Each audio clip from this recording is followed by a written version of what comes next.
Are you tired of being overcharged and forced into paying a monthly subscription for your Mac and Windows software? Well, if you are, currently we're having a 50% off discount on all the latest Mac and Windows software, such as AutoCAD, SolidWorks, Photoshop, Microsoft Office, and much more. Our 50% off discount will be ending soon, so be sure to text us "Need Software" to 213-640-9738. That's 213-640-9738. We aim to please, so expect 24/7 technical support, the latest premium software, instant software links delivered to your email, and PayPal buyer's protection guarantee.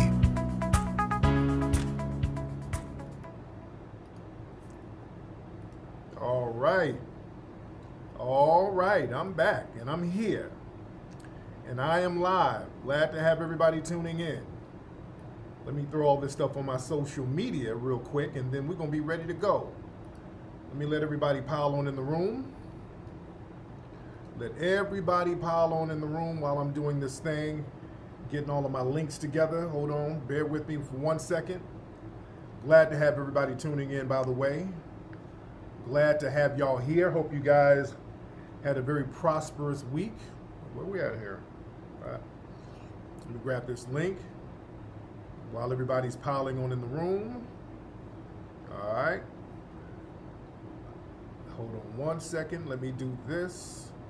And then once I do this, I'm good to go. If my computer stop acting slow. Man, I hope y'all had a great weekend so far. There we go. Bam, we good. We good. How y'all doing, man? Everybody tuning in, I'm your gracious host. You know who I am. My name is Mr. Tariq Nasheed, if you do not know, and I'm here, and I am your community servant, ready to chop up some good game with you on tonight's broadcast.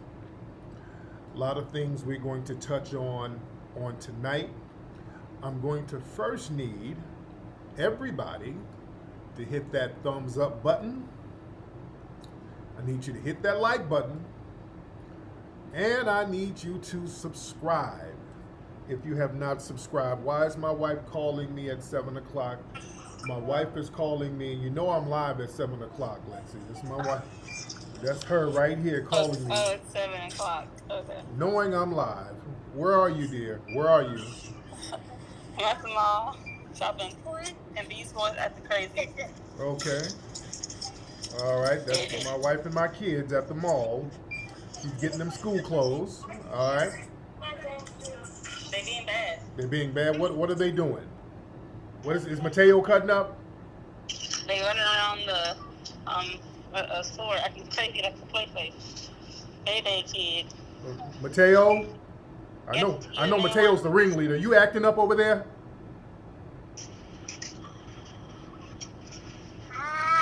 Yeah, I'm gonna go there. Okay, anyway. All right, I'll call you back. Okay. Well, if the boys get with mom and start showing all the way out. All right. Now, where we at? Where are we? Let me see where y'all at in the room. All right. So they're in there showing out. My boys at the mall with mom. They get with mom and get to showing out. Now, I'm not disclosing their location.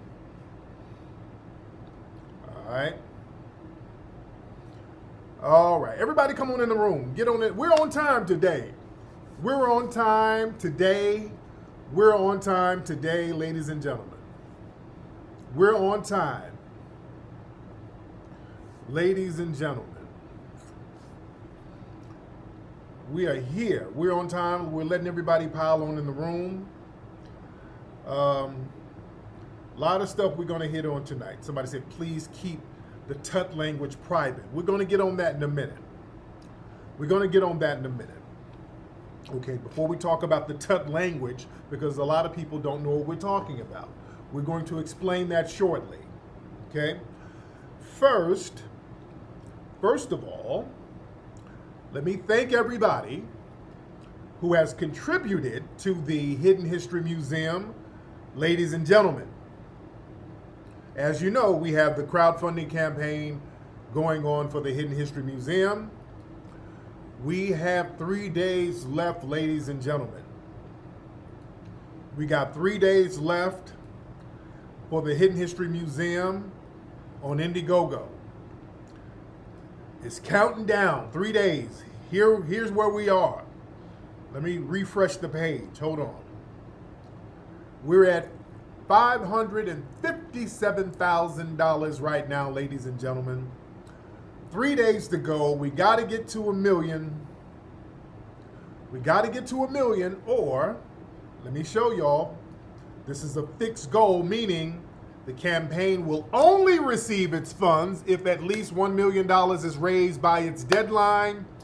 The deadline is Wednesday, 3 days from now, ladies and gentlemen. So it is crunch time. This is crunch time, ladies and gentlemen. We got to get to that million in 3 days. Can we do it as black people? Can us strong black people get to $1 million in 3 days? I submit to you that we can. I believe that we can. Because we give that kind of money to other groups of people all the time. We give that money to people all the time. All right? That happens all the time. Okay? We can get that. We're still waiting on some big names to come through. Our good brother Nick Cannon, I was corresponding with him a few days ago. Nick said he's going to come through. We're going to see. We got 3 days. I don't know. But shout out to Nick. Our brother Nick Cannon said he's going to come through. We'll see. We got another brother, our good brother Mike Daniels from the Cincinnati Bengals. Mike Daniels, NFL player, professional NFL player. He's going to come through with something tomorrow. Shout out to that brother. We chopped it up. Him and his people, we chopped it up with us and Bishop Swan. We had a great conversation. We had a couple of conversations. We had one tonight. Real solid brother. Real solid brother, man. Real solid brother. One of the few solid brothers in the NFL. You know, the NFL is loaded with coons. Let's keep it a buck. So it's good to see some real solid brothers in the NFL pulling through. Yeah, so shout out to that brother. So we're going to see. Let's get this thing going. We still need the grassroots community to keep this thing going. We need the grassroots to keep this thing going. I'm just telling you what they told me. Nick said he's going to come through. This was a few days ago. I know Nick is babysitting. Nick has a lot of babies. Nick is probably at Toys R Us right now. So, you know, I give Nick a pass to a certain degree. Nick has a lot of responsibilities. Nick is probably at Chuck E. Cheese somewhere. His Chuck E. Cheese bill is probably through the roof. But Nick is my good brother, and Nick said he's going to come through, so I expect our brother Nick Cannon to come through. But yeah, we need some more good, solid brothers to come on through, man. And I'm so proud of all the brothers and sisters that has who's contributed so far. It's crunch time. We're gonna have us a little telethon on Tuesday. Michael Warthoff, I need you to chop up game with me, man, so how we can set this thing up, how we can do like a live stream telethon. I'll stream it on Instagram, but I'm gonna have to stream it from my desktop. I want to have a ticker showing the amount that's being raised in real time. So Michael Warthogs, that's my computer brother. That brother, very thorough with the computer game.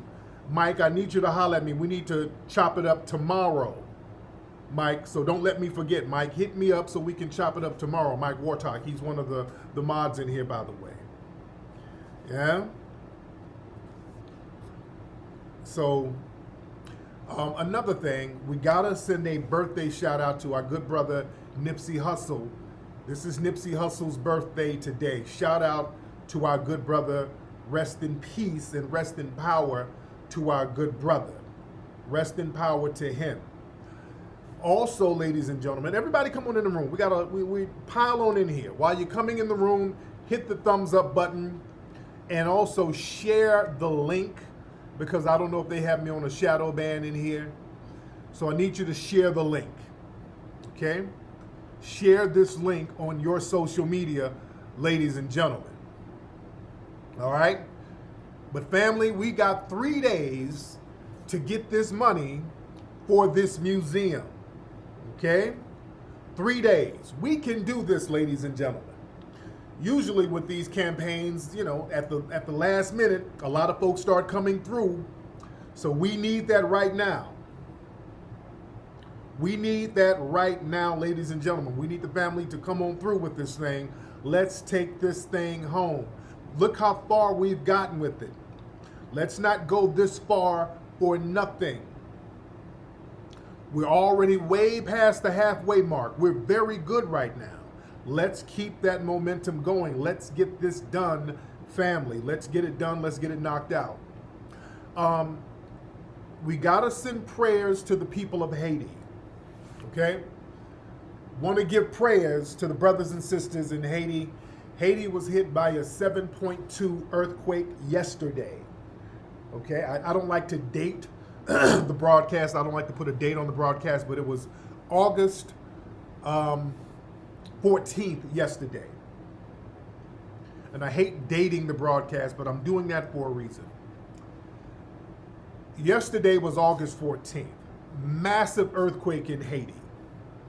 A lot of people are dead, unfortunately. Now, family, I'm going to put the tinfoil kufi on for a minute. Usually, stuff like this, you know, stuff happens.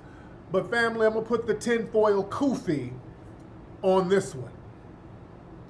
The timing of this earthquake is very suspect.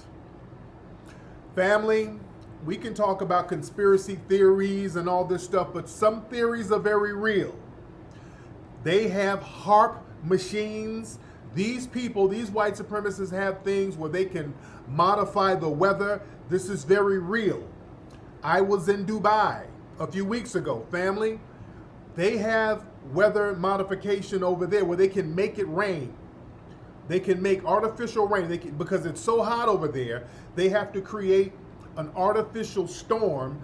They have to modify the weather so that it rains over there because it's so incredibly hot in Dubai.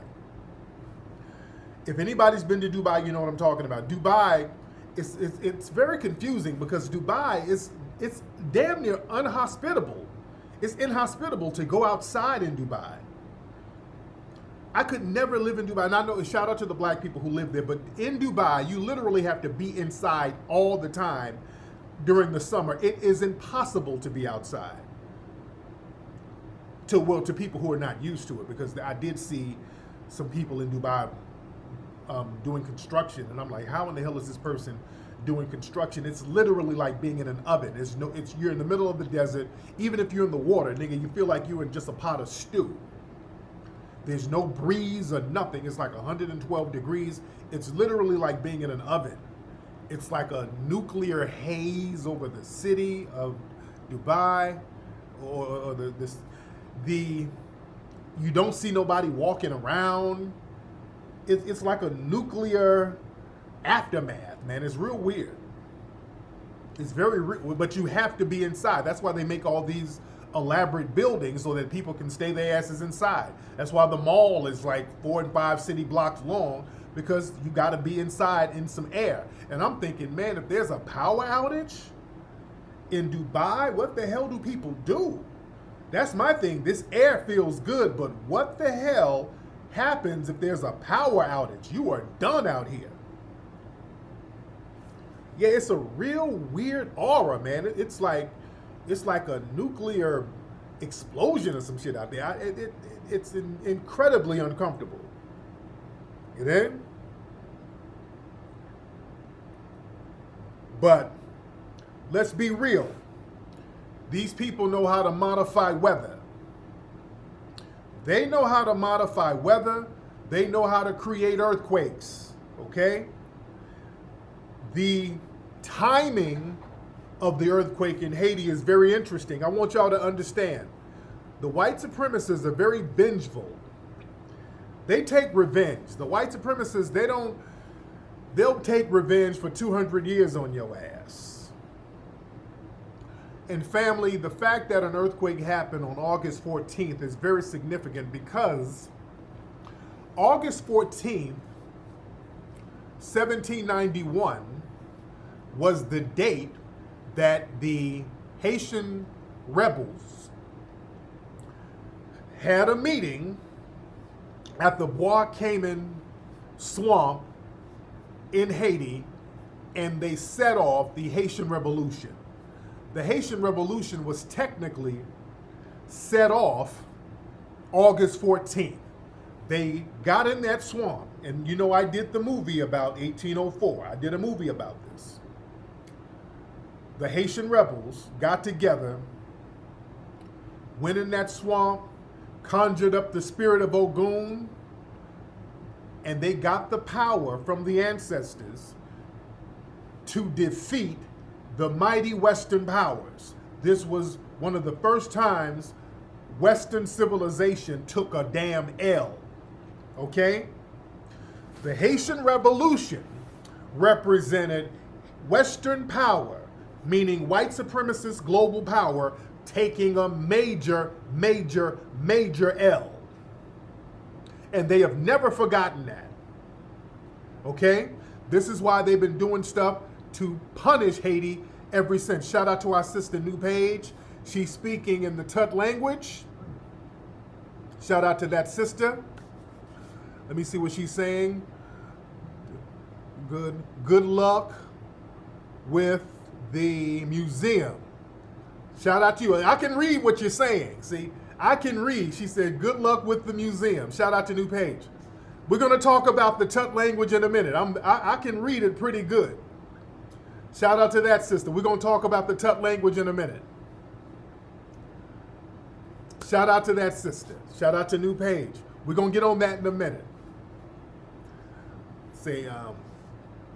But listen, like I said, shout out to Richard Sudan. We got our journalist from the UK, real good brother, man. We got Richard Sudan in the room. Shout out to Richard Sudan. Y'all need to be following our good brother, Richard Sudan, on Twitter if you're not following him. He's a journalist out there in the UK. Real good brother. All right? But like I said, they've been seeking revenge on Haiti for the last couple of 100 years. They don't like taking an L. So they'll do little stuff to sabotage Haiti over and over again. So I don't trust anything. I don't trust anything, but I do want to give my prayers and shout outs to the good Haitian brothers and sisters over there. Stand strong, and I hope everybody's safe. I know the white supremacists are about to go over there swooping down. We know they're about to start jabbing folks with the you-know-whats. You know, they're about to start taking kids up out of there. Speaking of that, there's a sister, I think she was on American Idol, and she's down there in Florida. She took her child to the hospital because the baby wasn't breastfeeding correctly or something. Do you know these goddamn white supremacists in Florida at the hospital and the child services took this woman's child, took the baby. I don't know how old that one baby is. They took one child, and then she was driving with her other child, and then they pulled up with all types of cops and took the other child. And one of the women behind this, I should have had all their names in front of me. It was a white woman down there who works in child services who has a reputation of taking black folks' kids. And I'm going to do something on that. I've just been taking care of so much stuff, but I really want to do a big expose on that. I need to really get on that. A lot of people they've sent me some of the information about this. But I want to really get in on how they are taking people's children down there in Florida. Okay? And I've told people many times, when it comes to black people, we don't really give our children up for adoption like that. Our children end up in foster services because we get our children taken from us for the most minute reasons. Okay? This is something that we got to get on. Dr. Sally Smith, that's her name, right? Yeah, this Sally Smith is a white woman named Dr. Sally Smith who allegedly has a reputation of taking black folks' kids for any mundane reason. Allegedly. I'm using the term allegedly. But I've heard this woman has a very bad reputation of doing that, throwing these kids in foster care, because foster care is a damn hustle. Foster care is a big-ass racket. There's a lot of money being funneled into the foster care system, and the kids don't really benefit from it, man. You know? But we're going to have to touch on that pretty soon. I'm going to have to do a real big expose on that. And I might have to get on the phone and start banging on some of these folks. and really putting them on Front Street. You understand? Because I'm still getting a lot of information about these Florida baby snatchers down there. I'm trying to gather as much information as I need to gather. And in fact, we're going to be doing a Buck Breaking 2 because I'm getting so much new information in about how this stuff works and how bad the damn foster care system is and how it's damn near a front for child sex trafficking. Yeah, with that Devontae Hart thing, yeah, that really raised my antenna to what's going on with these white supremacists in the child care system and the foster care system, how it's a finesse and how they get these black kids and do them all types of ways. And when we do Buck Breaking 2, we're really going to get in on that damn foster system and go in hard body on it. You understand? But the shit they're doing down there in Florida is ridiculous, and we got to be on top of our game as far as that. We got to be on top of our game, and we're going to have to start shutting this bullshit down ourselves. We're going to have to start taking names. You know what I'm saying? We're going to have to start getting these folks names, and we're going to have to start producing justice. Because when they start playing these little games with our kids, and we know what happens to the kids when they get in that system. You understand? So we're going to have to start handling that. Now, speaking of white supremacists, they had an anti-vax rally out here in LA, and the Proud Boys were out there, and the Proud Boys out there stabbing people right in front of the police, as usual. They're out there stabbing folks, and the cops ain't doing nothing. And people act shocked. And I've always said, the Proud Boys are the police, and the police are the Proud Boys. The police, they've deputized this white supremacist organization. Proud Boys are a white supremacist organization that has been deputized by the police. They are the police. They work with the police. They're protected by the police. That's all there is to it. I'm tired of people acting like they're shocked. Whenever you see the Proud Boys, you're looking at the police. The police, they've deputized an open white supremacist gang because you have open gangs and law enforcement out here. The dominant society knows this. Okay? Let's stop playing these games. Let's stop playing games. See, this is why we all need to get on code so that we can start setting up protection mechanisms for ourselves. They're not going to give us justice. They're not going to give us justice. We're going to have to produce justice ourselves, ladies and gentlemen. It's just that simple. We're going to have to produce that. Okay? Now, don't forget, go to hiddenhistorymuseum.com. hiddenhistorymuseum.com. And let me see where we are as far as the, hold on. One second. Well, let me see where we are as far as the campaign, real quick, before I go further. I'm going to be checking it periodically throughout the night. Shout out to Lioness Crown. Shout out to my sister Jade in here. Okay, we at where are we? We're almost at 500,060. We're getting there. Let's get to 600,000 by tonight. Let's get up to 600,000. All right, let's get up there. Let's get this thing. Let's make it happen. Speaking of justice, let me show y'all something. Speaking of justice, this is a story about one of Bill Cosby's accusers. Sunny Wells, TV actress and Bill Cosby accuser, dead at 72. She passed away after a battle with lung cancer. So one of the Cosby accusers who falsely accused him, she passed away. Where in the world is this? What the hell? I'm hearing music. I don't know, there's music coming from somewhere. I don't know. Hold on. Something's going on. I don't know what's going on with my computer. My computer's tripping.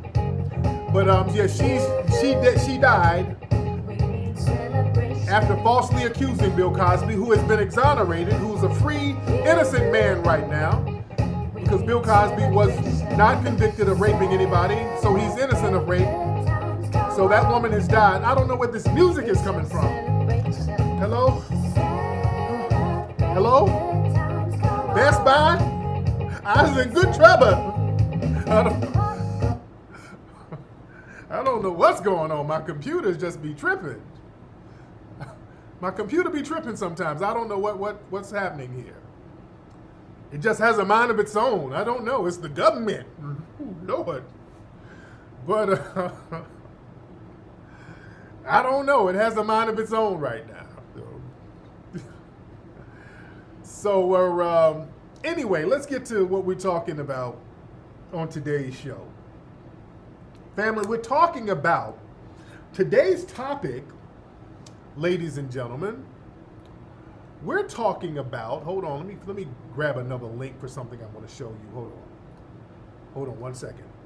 We're talking about something called the Tut Language. Okay? Now, some people might be like, what the hell is that? Okay? Family, do you know there is a language that was almost dead until people just recently started to revise this language. There's a language called Tutnese or Tut. Now, I'm not going to give too much of it away. I'm just talking about it in a general term. Because a lot of folks are like, hey, don't give out the secrets of Tut. Listen, family. There is a language, never heard of it. Many of us never heard of it, but listen. There's a language called Tut,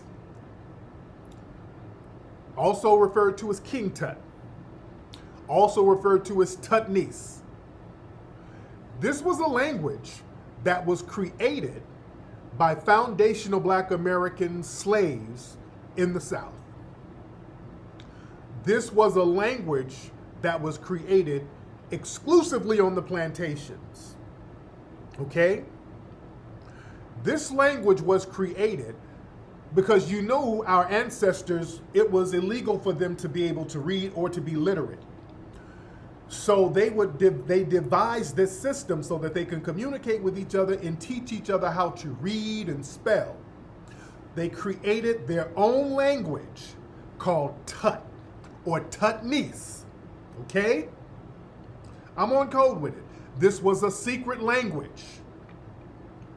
And the reason why a lot of us don't know it is because they kept it secret from white people. They kept it secret from the white people. So a lot of white people don't really know about it. And Black people, we don't have our institutions like we need. So a lot of us don't know about it because it was passed down through the oral tradition. Okay? It was passed down through the oral tradition. The problem is a lot of the young folks now, we don't, well, y'all, because I do, but a lot of young people don't really correspond with older Black people like they used to. And that's by design. The white supremacists, they love not only creating a gender divide between Black people, they like to create a generation divide. They don't like us being able to correspond with our elders. You understand? They kind of like, this is why they like broken families. They don't want us to have those elders in the family to lace you with game. Okay? So a lot of us don't really correspond with our elders in the family. Okay? So a lot of Black folks don't really get that oral tradition of certain things that went down in Black society. Okay? The language is called Tutnese. Tutnese. They also refer to it as Double Dutch. Okay? Double Dutch is kind of an all-encompassing term that means gibberish. So different types of slang is under the banner of Double Dutch. Tutnese, that's under Double Dutch. Pig Latin is under the guise of Double Dutch, okay?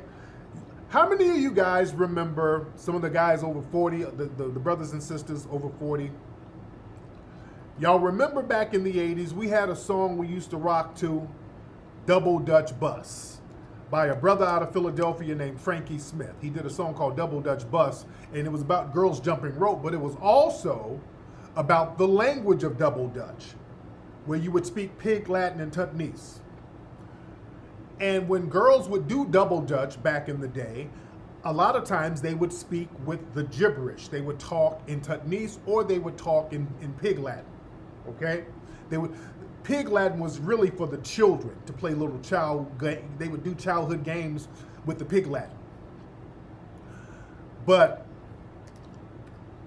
the song Double Dutch Bus, and I will play a little bit of it, the Pig Latin part,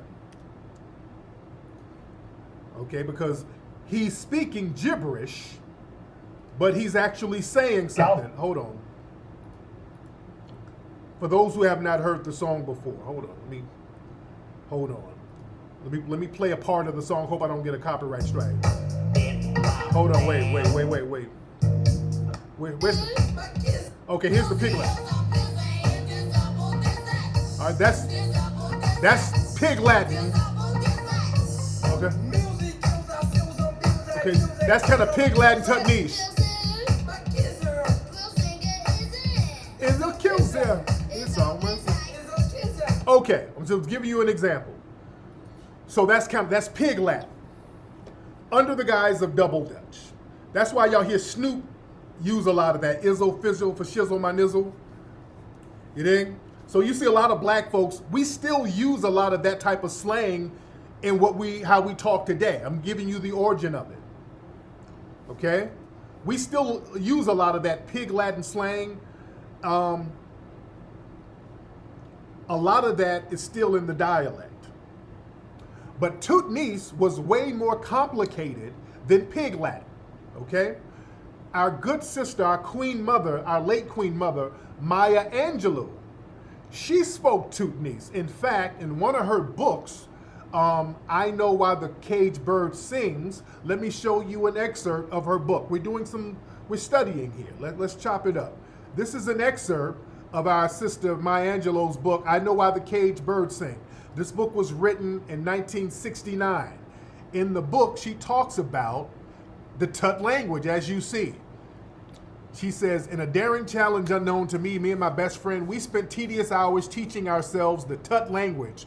You, Yako, you, and she says, since all the other children spoke Pig Latin, we were superior because Tut was hard to speak and even harder to understand. Okay, so our sister Maya Angelou, our great poet sister, she was very fluent in the Tut language. Okay, so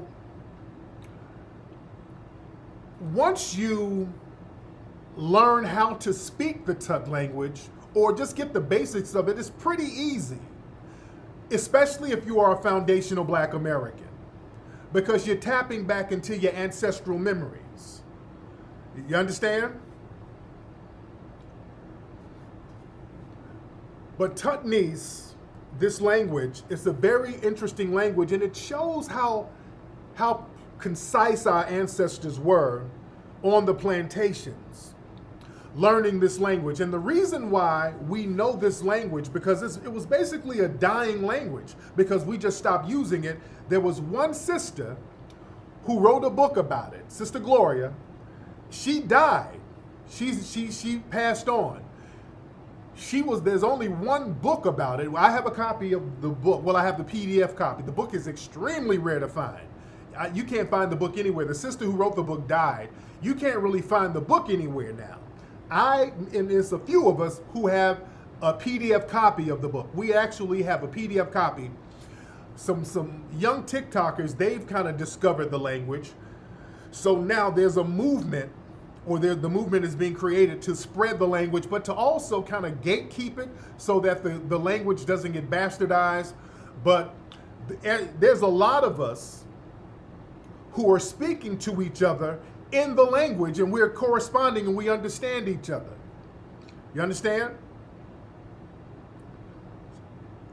So let me play a clip from a news segment that features Sister Gloria talking about her book and talking about the language of Tutnese.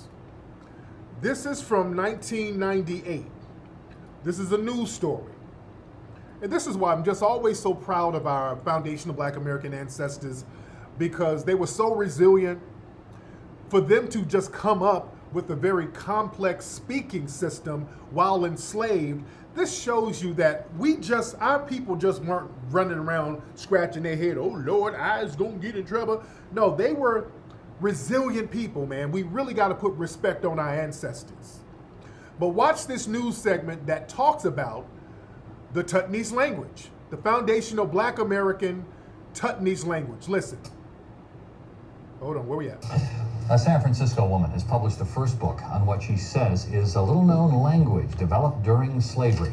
In tonight's Bay Area Close-Up, Belva Davis has the story of Gloria Miliquay, a woman who has spent years trying to preserve a language she calls Tut.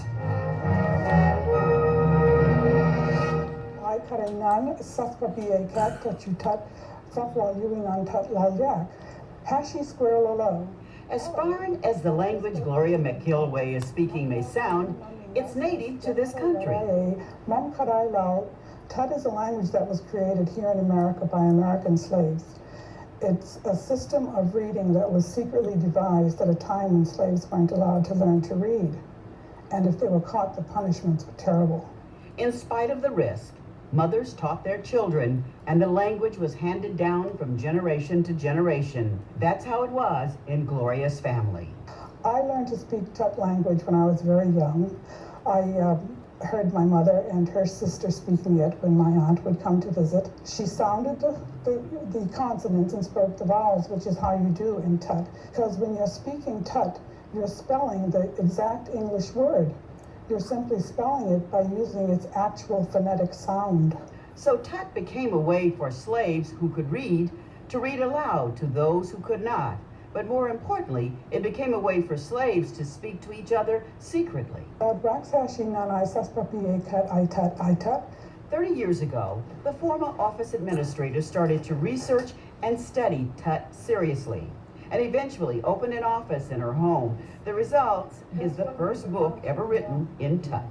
Of the 1,500 books that I had original print, I've sold about 700 of the books myself. And I also have a website.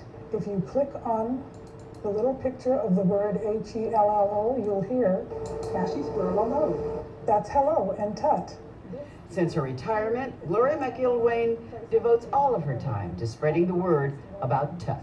I would like everyone to know that Tut language is here, its origins, the fact that it is a piece of American history, and that it is the type of information that shows how self-determination and self-reliance can come about and be used no matter what the circumstances. Well, from years of research, Gloria... All right, so shout out to that sister. Now, this was in 1998. That's an old interview from the 90s. And again, the sister has transitioned, but it's amazing that our culture, man, our foundational Black American culture is so amazing. And let me tell you something.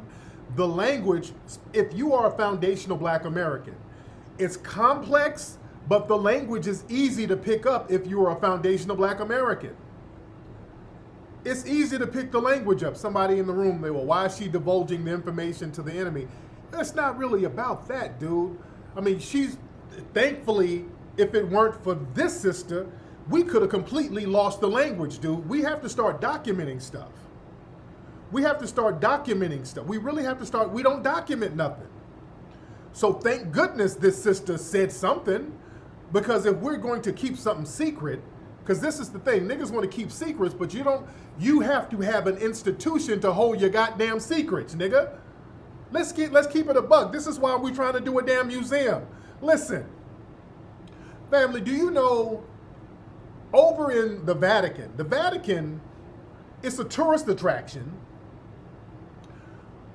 and you can go all up in the Vatican, but they got a secret library that you better not even think about taking your ass to in the Vatican. They got a library downstairs that is so damn top secret. Nobody can go in there. You got to get special clearances. They might, kind of set up some fake media stuff in there every blue moon. But boy, they got shit.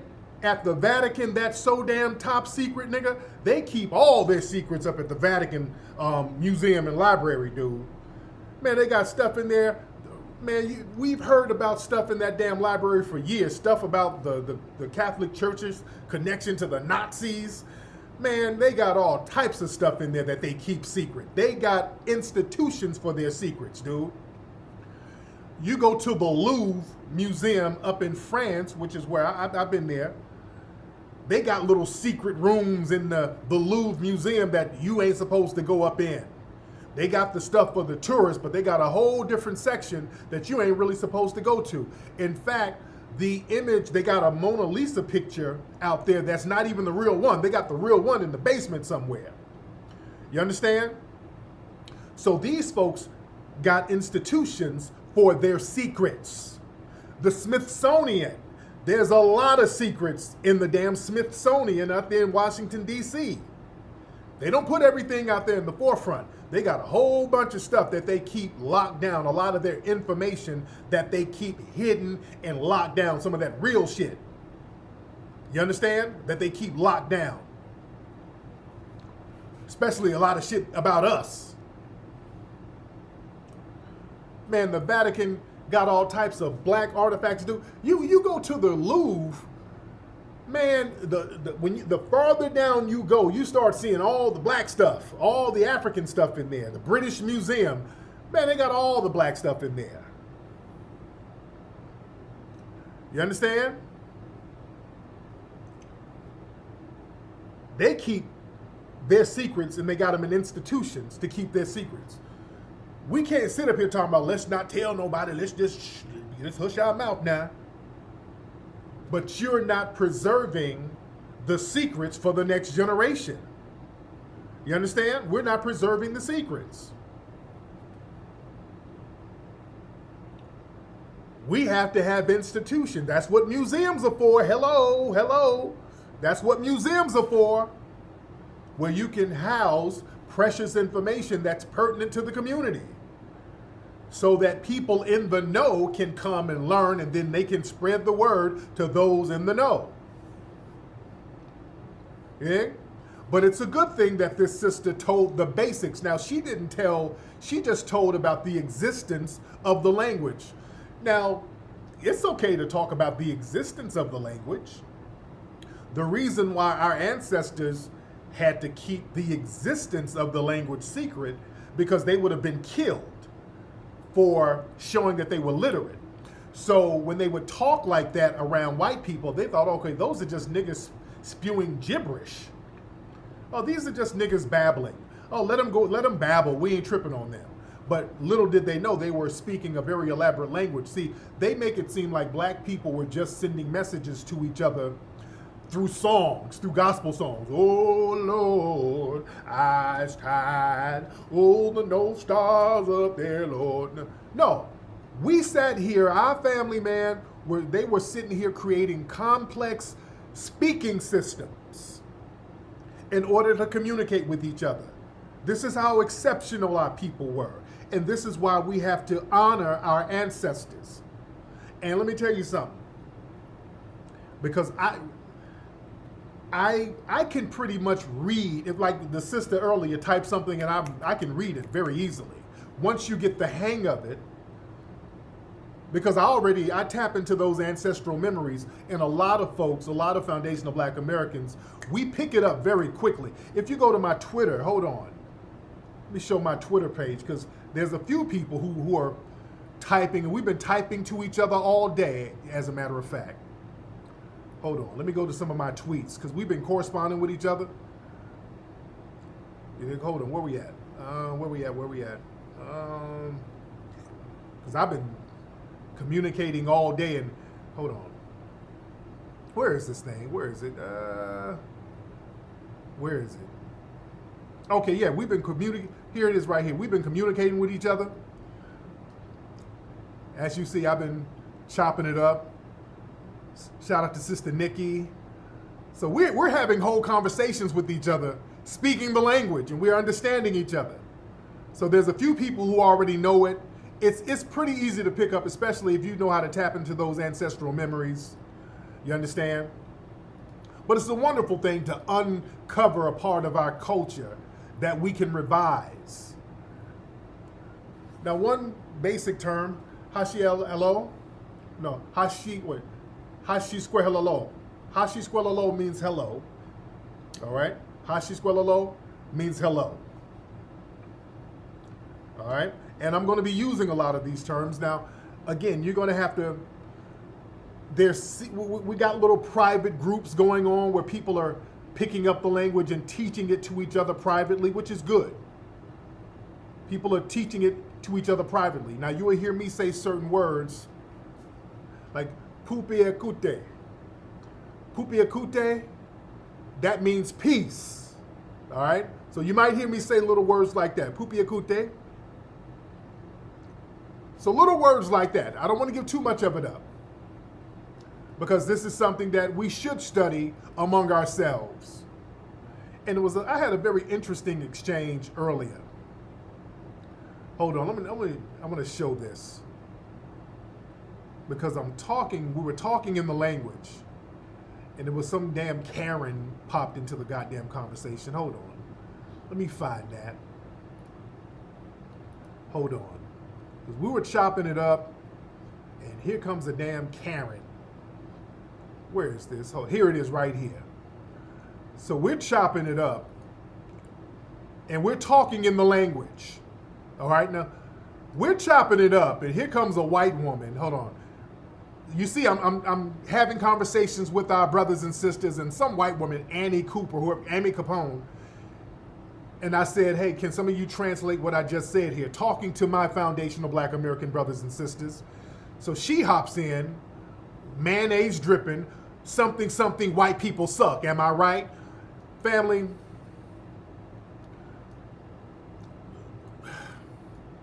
the white supremacists, when they see us doing something that they don't understand, boy, they get on alert. When they see us doing something that ain't got a goddamn thing to do with them, and they don't understand it because they stay in our business. Now that we're up here, we're speaking a language they can't really decipher yet. We're speaking a language that they don't know. They immediately go on alert. You see how they get in our business real quick. They go on alert. Wait a minute. Oh, wait. Are you talking about us? Is this about white people? Wait a minute. I don't know what you're saying, so I'm just going to assume you're talking about us white people. Sit your ass down, Karen. God damn, this ain't about you. These people are so damn obsessed with us, man. Boy, they didn't know. That's why I say you can't really hide nothing from them. They're going to be all up in your mix. The minute we start doing we've been talking in this language to each other. The white people all in the comments, what does that mean, guys? What are you saying? What language is this, guys? Is there a revolution about to go down? Is it happening right now? The revolution won't be televised? I mean, what's going on? They're talking strange. What is this? What is this voodoo language? What is this? Oh, they're already acting a fool about it, so they gonna learn anyway, all right? They gonna learn the shit anyway. So we just make it harder for them to learn. Yes, non-FBA people can learn it too. Yes, if you're non-FBA, you can learn it too. But they're hopping their ass in there. They're already feeling threatened. All right, they're already feeling threatened. Now that we've uncovered one of our ancestral languages that's exclusive to foundational Black Americans, all of a sudden, here they go. You know? We're just communicating with our brothers and sisters. Becky, Karen, we're not thinking about you. We're just chopping it up with the family. God damn. But they love being in our business. But they always got to keep an eye on us. They always have to keep a damn eye on us. You know? But family, this is something that if you're a foundational Black American, start learning this. Family, when we get the museum, we are going to teach classes on this. When we get the museum, we're going to teach classes on this. We're teaching some of it online. A few of us have the actual book. Now, I've seen some people using the language, and they're doing pretty good. Some of the letters are a little bit off, but that's okay because, again, people are just kind of grabbing the scarce sources to learn the language, okay? This is why we're going to have groups, and there's already private groups on Facebook, and we're getting private groups going on where people are teaching each other the language. You know? And it's a beautiful thing. I love it. So now, when we get in the room with people, we can start communicating with each other the way they do when we come around, they start talking in their language. We can start doing the same thing. You dig? We can start doing the exact same thing. I'm so proud of our foundational Black American brothers and sisters and our ancestors for passing this down to us. You understand? And shout out to Sister Gloria, who was thorough enough to document it in a book, to really, really document it. Because white people were not going to preserve this. You understand? So I know a lot of people really want to, they want to gatekeep it, and that's fine. That's fine. But just as long as we know it, and just as long as we can correspond with each other with the language. Also, what we want to start doing, when we start getting think tanks going on, we're going to make it so that you can't be a part of the think tanks or certain think groups that we have unless you speak it. This is going to help us kind of screen folks out. You understand? Because if you got enough time to sit and learn the language, that shows an act of good faith that you're going to be, that's going to show that you're more so about empowerment. Okay? So when we start getting some of our think tanks together, where we want to have good conversations with each other without all the riffraffs coming into the conversation, jiving around, one way we can screen folks is to see how thorough they are with the language. You understand?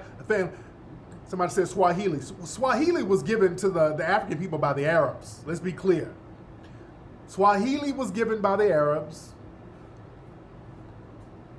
Let's be very clear.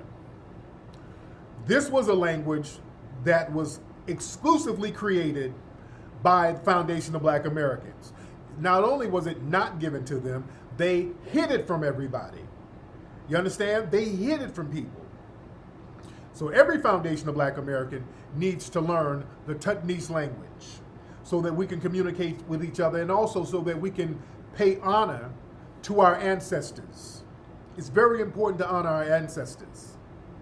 Well, they call it double Dutch because some of the words and the pronunciations they use double letters. You have to be taught it. Yeah?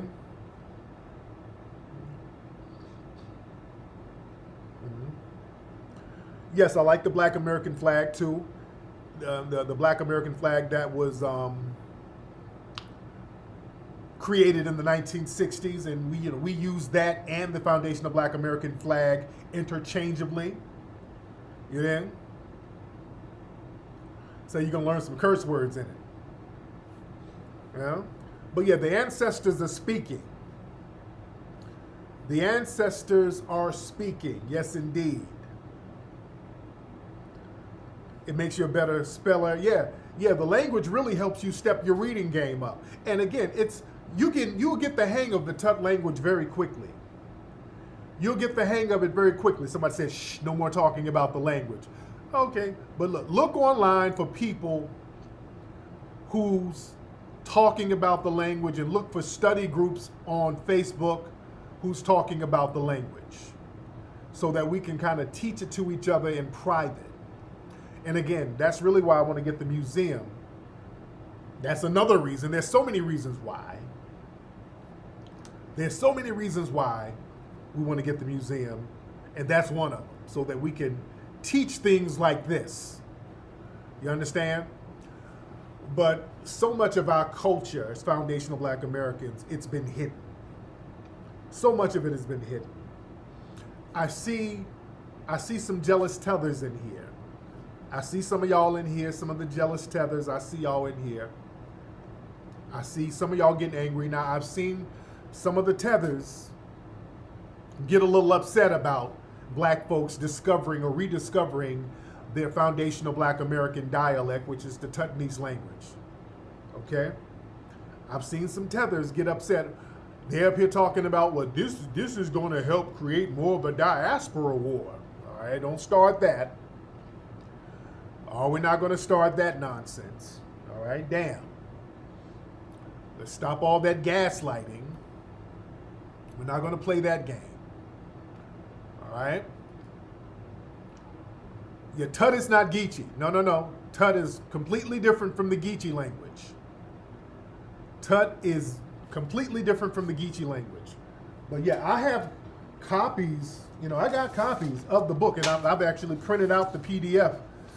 And I'm not going to show y'all too much, okay? But I'm just letting y'all know how, this sister broke it down, how you can sound the words out. I'm showing you stuff, unless you understand the language, you got to kind of understand the language before you understand these images, okay? So I'm just letting y'all know that, this thing is taken very seriously. So this sister in the book has broken the foundation of Black American Tut language down letter by letter and gave examples of animals. And it's a very good, very, very good book, very thorough book. It's a very rare book. You can't find it nowhere. The book, you cannot find the book nowhere. It has to be taught to you. And see, this is why, family, there's so many rare books that y'all hear me talk about. There's a lot of books out here that y'all hear me talk. Like I was talking about a few months ago about books about the Great Dismal Swamp and some of the maroon colonies who lived in swamps. And a lot of the books on that are completely out of print. That's another reason why we need museums, so that we can get these rare books and we can store these rare books the same way they do at the Louvre, the same way they do at the Vatican. We need to have an institution where we store rare documents that are beneficial to black people. That's so very important, man. That is so very important. And we will honor our foundational Black American ancestors by learning the language that they used to survive. Okay? The book is called, I think it's just called Tut Language. I think it's just called the Tut Language. Yes, owning a language, you say it makes you feel powerful. It is a powerful thing. It is? Yeah? Now let's see where we are with the museum, ladies and gentlemen, because this museum thing is very serious. Let's see where we are. Let's see where we are, ladies and gentlemen. Let me go here to the Hidden History Museum site. We are at $500,062. We're doing good. Let's get to 600,000 by the end of the night, ladies and gentlemen. Let's get to 600,000, okay? Let's get to 600K. But again, it's a great thing that we get to uncover some of our culture and history that has been buried. This is what being on code is about. And our history and everything about our culture is always being erased. And there's so many agendas being pushed towards us, man. The agendas are real. We have to fight agendas nonstop. Mammies, bed wenches, bed bucks are being elevated. I want to show y'all something. This interview that Raven Simone did with her white girlfriend, or white wife. I don't know if it's a wife or girlfriend. I don't know what they are. But Raven Simone did this interview. And I've been noticing a lot of these black entertainers, they've been running with this narrative. Hold on. Let me pull up something real quickly. A lot of these black entertainers, hold on. A lot of these people are running with this narrative that black people are somehow antagonizing them because they date white people. Okay, hold on. Let me. Alfonso Ribeiro did this. Hold on. Let me find this other video, guys. Hold on.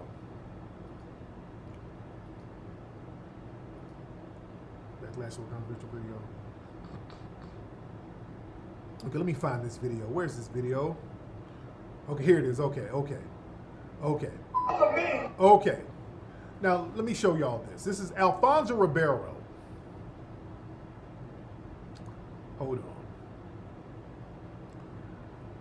on. Okay.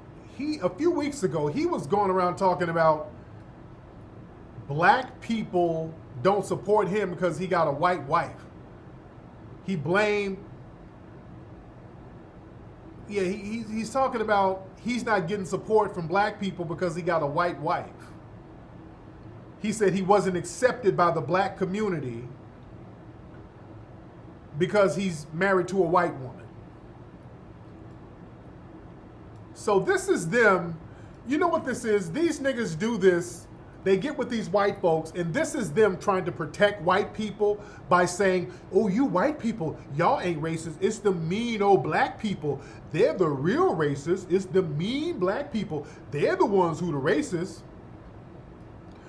But Alfonso Ribeiro, they called him out because they were like, nigga, we ain't really rocking with you because you be cooning it up. This is a video of him at some concert yelling about white women.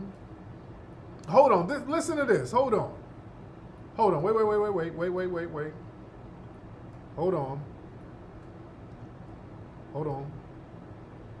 Let me go down here. Hold on, let me go down. So this is Alfonso screaming about white women like a madman. Listen to this dude, man. Listen to this. Hold on. Cause there's some hot white out here. Hey, Alfonso. Now I gotta say, listen, I have been known to fuck some white girls in my lifetime. Yeah!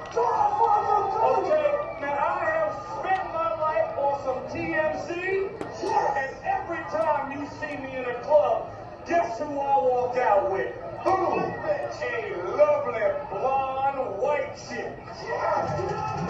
Okay. So Alfonso, nigga, you don't get black support because you's a certified black Hispanic coon. That's why ain't nobody, nigga, you a black Hispanic coon. You a El Coonte, nigga. You a cornball coon, brother. And I like Alfonso because of the Carlton dance, but in real life, brother, you've been cooning it up all your damn life. You dig? This dude used a certified coon. Brother. Hold on.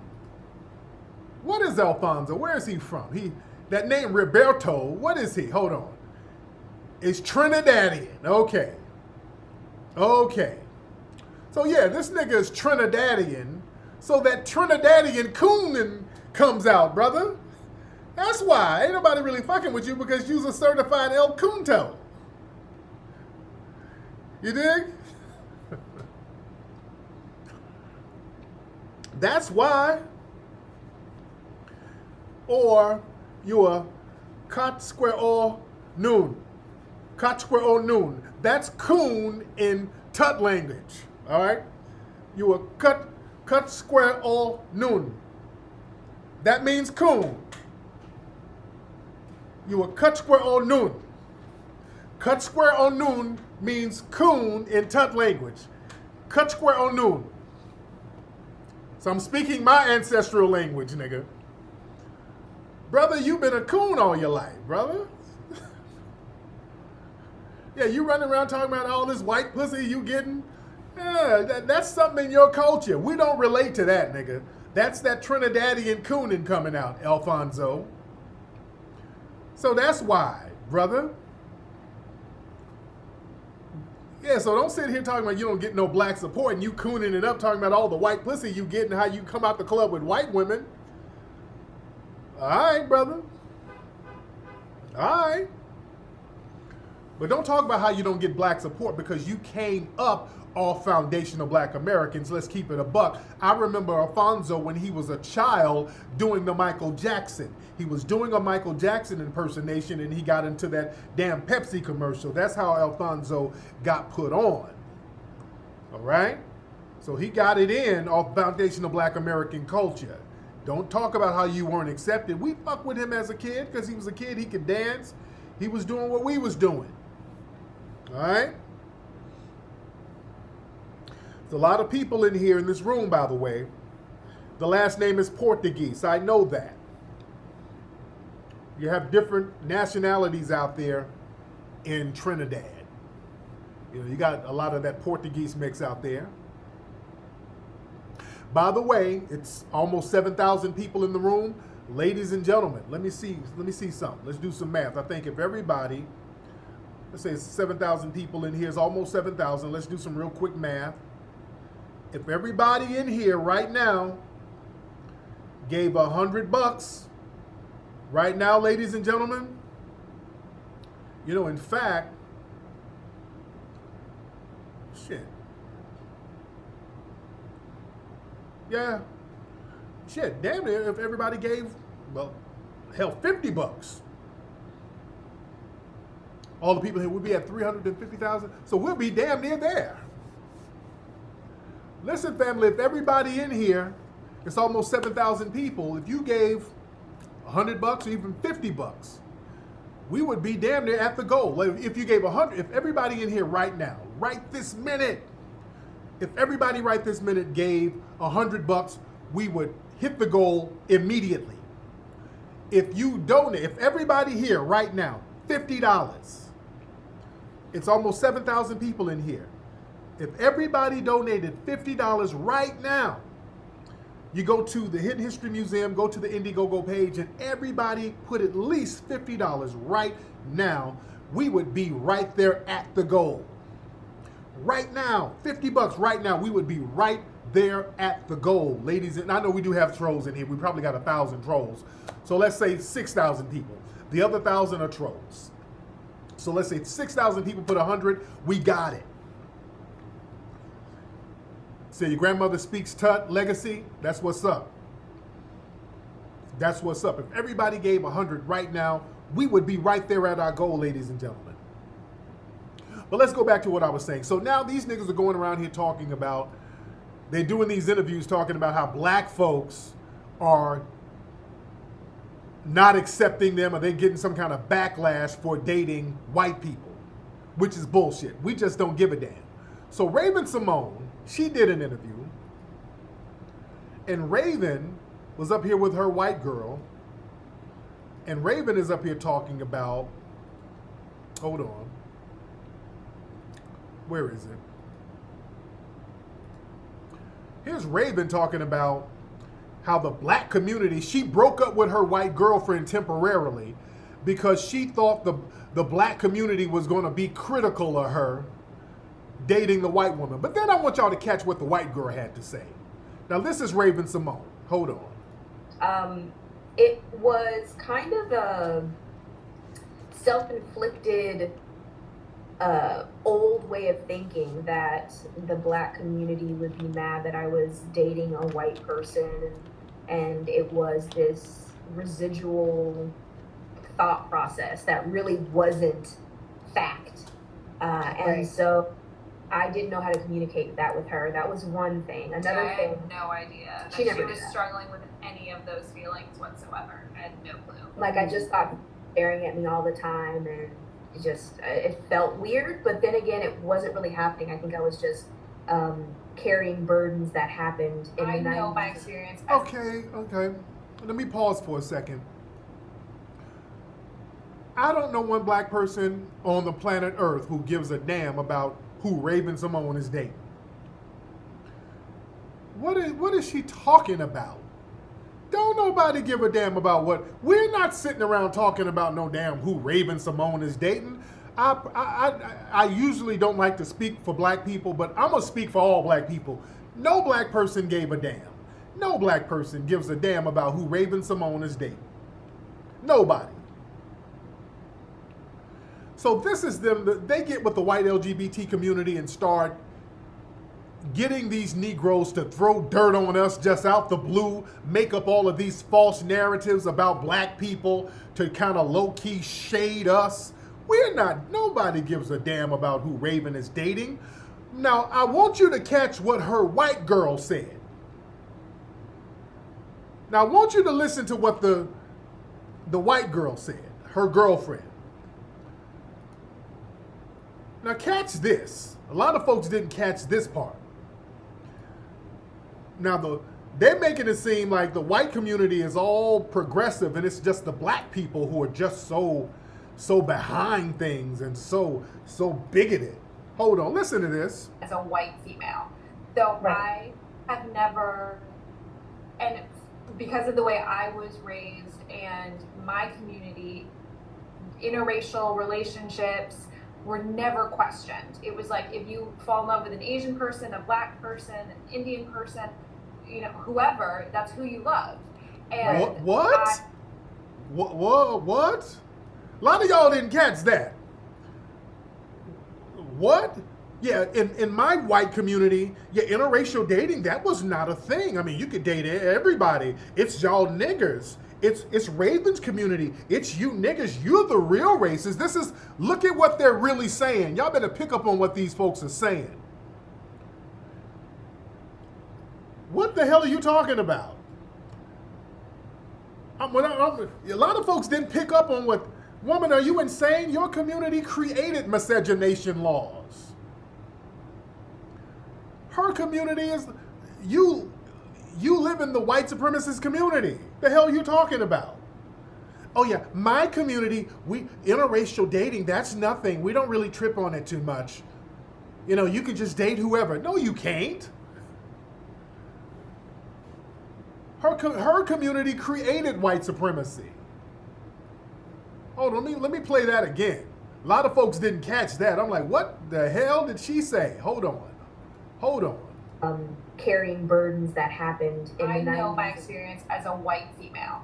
So I have never, and because of the way I was raised and my community, interracial relationships were never questioned. It was like, if you That's a damn lie. fall in love with an Asian person, a black person, an Indian person, you know, whoever, that's Your community created the concept of racism. who you loved. And I mean, boy, these people are bold, man. Your community created Jim Crow. Your community created racial segregation. The reason why you have your community is because of white supremacy, ma'am. The reason why you have a white community is because of white supremacy. Duh. There's a white community and a black community because white supremacists created segregation. I mean, really? The hell are you talking about? Niggas, y'all get with these white people and they just be saying anything. Hold on, man. Hold on.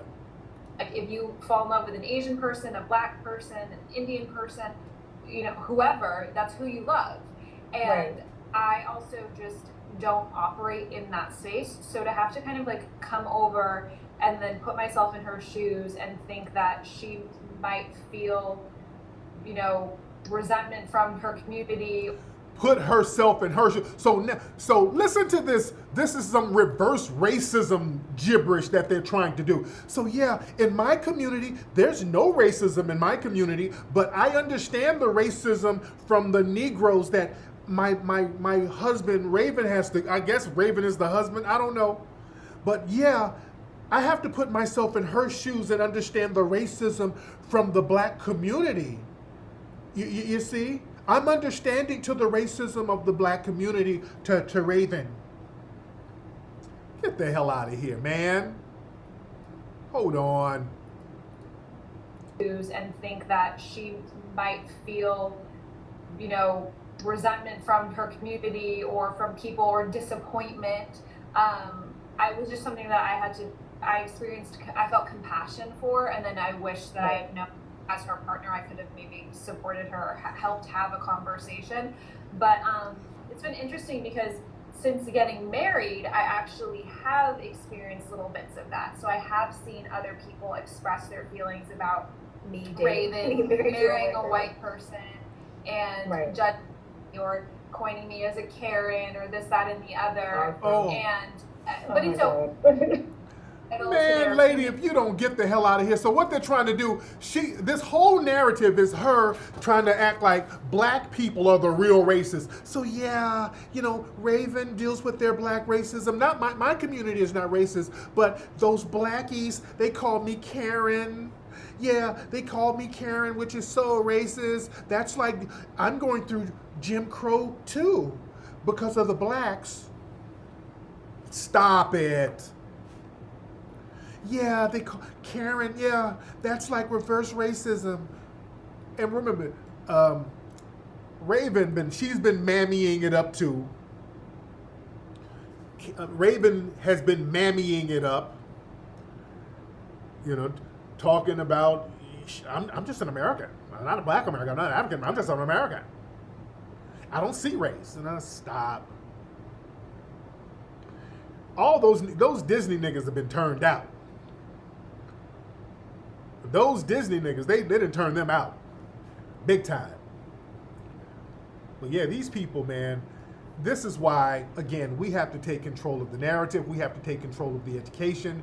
We have to take control of the conversations here. It's very important for us to do that because these people coming in with their bullshit agendas, man, it's just too much. You understand? And speaking of museums, and this is why we got to have our own museums popping. Over there in Poland, nigga, they got a wax museum, nigga. They got a wax museum over there in Poland. And they did a wax figure of Beyonce. And family, this is the wax figure of Beyonce. Hold on. This is in Poland. Speaking of museums, this is Beyonce in Poland. This is the wax figure of Beyonce. Nigga. Dude. Why they have to do our sister like that, man? Why did they do our sister like this? This is supposed to be Beyonce. Why they give Beyonce all this forehead, man? This looked like Rachel Dolezal. All right? Good Lord. Why did they do our foundational black American sister like that? That ain't cool. Good Lord, man. They get us to just do us any kind of way. That's horrible. Okay? But again, everybody, man, we got 7,000 people in here. If everybody contributed to the museum, $50, we would be good to go right now. We can get this done. We only have 3 days. We can get this stuff done within a matter of minutes. We can get this stuff done within a matter of minutes, ladies and gentlemen. It's very easy to do. We are strong, powerful, foundational black Americans. We can get this stuff popping. Now, ladies, we need y'all to kick in too. I see a lot of the brothers kicking in on the museum. Ladies, where you at? Where y'all ladies with all these sugar daddies y'all got? Ladies, get your sugar daddy to kick in, ladies. Get some paper from your sugar daddy. Ladies, I don't want to hear, ladies, y'all start acting funny style, some of y'all. Talking about when I get paid next Thursday. No, ladies, no, when it's time to get them bundles, y'all get the money for them bundles. Ladies, where you at, sisters? I be seeing y'all on Instagram. Y'all be flossing on Instagram with your sugar daddy money, especially y'all who look good. Y'all be on there with that little money that little Mr. Larry done tricked off on you with your little Birkin bags and your red bottoms. Come on, ladies. I need the ladies to come through. Come on, ladies. So you get your own money. Y'all be on them sugar daddy trips with them drinks in your hand with your sunglasses on, with your ass tooted up with Charlie Earl. All right? Ladies, we need you to kick in. Get Charlie Earl's credit card. All right? Get Charlie Earl credit card. But listen, put it in his name though, okay? If you make a donation, put it to Charlie Earl name. Because I don't want Charlie Earl to get mad and he sees a charge on there that's not familiar. Then he start whooping your ass while speaking some Tut language mixed with Pit Latin. Ixnay at the hell is this now? Fuma de Gouye is this shit here now. Fuma de Gouye. You know, he's just start talking all types of crazy, whooping your ass. Get Charlie Earl credit card and put $100 on this. Put $100 on Charlie Earl's credit card. And I know it's you, ladies. I know it's you because the name, it'll be like one of his businesses. Larry Jenkins Funeral Home. You know, I know it's from you, ladies. I know it's from you. Uncle Cephas Barbecue and Taxidermy. I know it's from you, ladies. Come on now. Rollo Smith Real Estate. I know it's from you, ladies. Come on. I know it's from you. Just the name of the charge, I know. The name on the credit card, I know it's from you. It's a wink and a nod. I know it's from you. Get y'all sugar daddy to put some money on it. Jesse Ray Jr. Jesse Ray Jr. Fish and Chips.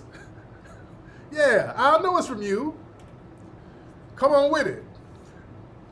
You know, I was doing a live. Who was on my live? I was on live the other day, and it was a sister. Shout out, her name was JT. She's from New York. Real cute sister. She popped on, and she was like, hey, we were just shouting out. She was just being very cordial. And we were like, the guys in the room was like, you know, what's up with her? She's cute. And I was like, hey, Jay, where's your dude? Where's your guy? Boy, she hurried up and got off the goddamn, the live. Oh, I gotta go. Ooh, okay, nice to meet everybody. Goodbye. She didn't want to mess because she's probably juggling sugar daddies. That's another thing. Y'all ladies be out here trying to juggle your sugar daddies. So she didn't want to say no names. And she had to play it real cool and get the hell off. Some of y'all got about 3 or 4 old niggas. Y'all got about 3 or 4 sugar daddies. And y'all juggling these sugar daddies. You got one for the rent, one for the car note, and the other for clothes. So y'all juggling your sugar daddies. Get one of them to give their credit card up. You dig? Ladies, we need y'all to use your feminine wiles to get these credit cards out of Lonnie Earl. You dig? Get that paper. But ladies, don't get in trouble. Now, be good about it. Be cool. Ladies, be cool. Because sometimes you know your sugar daddy. Some of those niggas be suspicious. Them old niggas ain't dumb now. All right? Some of them old players, Lonnie Earl ain't dumb. He know when something ain't right. He know he already got a suspicion you got about 4 or 5 other sugar daddies. So be careful, okay? Be careful, ladies, because I don't want y'all to make a donation, then all of a sudden Lonnie Earl gets suspicious, and then he start following your ass. All right, I don't want you to get in trouble because of me. I don't want you to make a donation to the museum under Lonnie Earl Car Wash under his business account, and he see the charge and he gets suspicious. Like, what the hell is this here? He see that damn bill. What the hell is this there? Hit the museum. Tariq Nasheed, who the hell is that here? I don't know nothing about no goddamn Tariq Nasheed. What this woman got going on? Then he start following your ass. And you out here with your other sugar daddies, ladies. And then you go home and Lonnie Earl. You go home, ladies, and Lonnie Earl and showed up at the house. He at the house waiting on your ass. in a fur coat like Orange Juice Jones. Oh, hold on. You come home and Lonnie Earl is breaking it down. Hold on, wait. Hold on. Hey, baby. I see you're getting home finally, baby. I miss you, baby. I miss you so much, baby. I followed you. Oh, yes, I sure did. I followed you. I saw these charges on my credit card with these funny names, and I decided to follow you, baby. And I seen you. I was coming out the credit union. I seen you with one of them niggas, baby. I seen you getting an Oldsmobile Cutlass. I seen you. Now listen, you go on in there and get all the little stuff you got. You got a few things in there, but all that Fashion Nova, I done gave that to the Goodwill, baby. You going up out of here with all these credit card charges and shit. I'm not nobody to play with. You ain't gonna play with Lonnie Earl Jenkins. Now listen, you can go on, the Nissan Altima I got you, I done gave that to the church. Okay? You gonna find you somebody to play with. All that Fenty makeup and all that stuff you be wearing, I done took that and gave it to my granddaughter. Okay? You gonna find you somebody to damn play with. You're not gonna play with Lonnie Earl Jenkins Jr. Now the internet, I done took the internet out my name.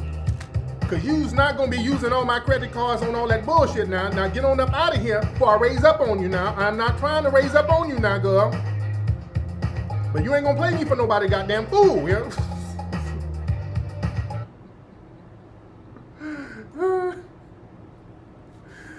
Nigga, Lonnie Earl just take all your shit back. And I don't want you to blame me. Please do not blame me.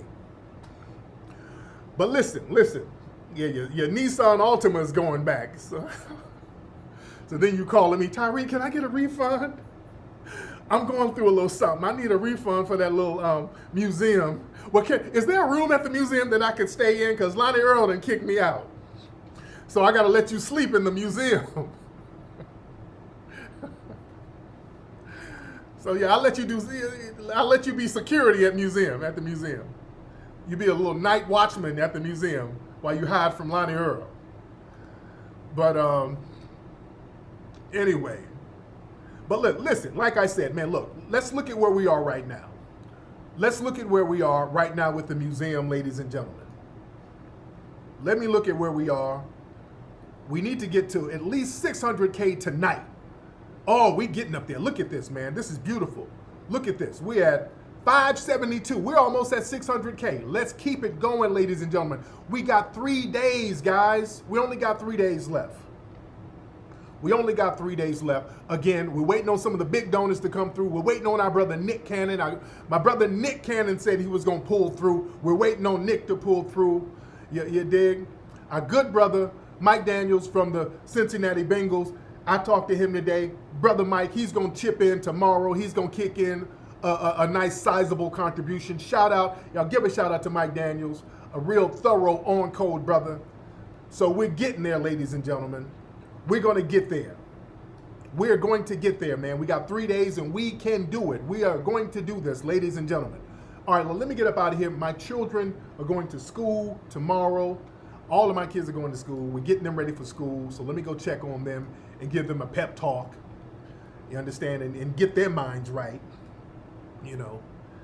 Because, you know, we got to really get our kids together when they go to school, especially when there's a lot of non-black kids around them. We got to really talk to them and get their minds right. But again, first, I got to shout out and thank everybody who is contributing, who has already contributed to the museum. How many of you contributed so far? Family, 5,300 of you have contributed, man. I'm so proud of all of you. Ladies and gentlemen, I'm so very proud of everybody who has contributed already. We got 3 days, man. We can do this. We got to keep keeping on. Let's take this thing to the finish line. We can do it, ladies and gentlemen. Anyway, man, y'all have a good night. Y'all have a blessed week. Learn the Tut language. Get with some brothers and sisters to learn that Tut language. We're going to start corresponding with each other in our